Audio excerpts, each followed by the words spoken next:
ஊருக்கு போகலாமா, தீபம் வருது. ஸோ நம்ம இங்கேருந்து என்னடா பண்ண போகிறோம், கிளம்புடா ஊருக்கு, பேக் பண்ணடா பெட்டின்னு சொல்லிட்டு தூக்கிட்டு கிளம்பிட்டோம். டைமிங் கொஞ்சம் இடகுடமாக கிளம்புந்தால எப்படி வீட்டில் சாப்பிட மாட்டாருன்னு தெரிஞ்சு போச்சு. ஸோ பால் மட்டும் கொடுத்துட்டு டிஃபனை கட்டிட்டு கிளம்பிட்டோம்.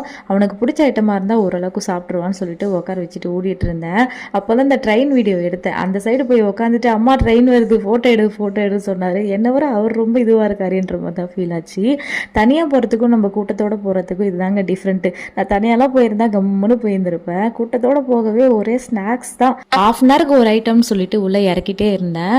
லாஸ்ட் டைமே நான் சொல்லியிருப்பேன், ஒரு பாட்டி பக்கத்தில் உட்காந்து என்னை பாட்டு கூட கேட்க விடலன்னு சொல்லிட்டு. பட் இந்த வாட்டி அந்த குறைய தீர்த்தாச்சு. நல்லா இளையராஜா சாங்ஸாக கேட்டுட்டு போனோம். எங்கள் ஜூனியரும் தூங்கினதால கொஞ்சம் டைம் கிடைச்ச மாதிரி இருந்தது.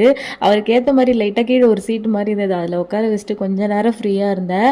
என் நேரமாக என்னன்னு தெரியல, அடிச்சு பிடிச்சி இந்த விண்டோ சீட்டை பிடிச்சா அதில் மேலே இது பண்ணுறதுக்கு ஃபோல்டிங்கே இல்லை.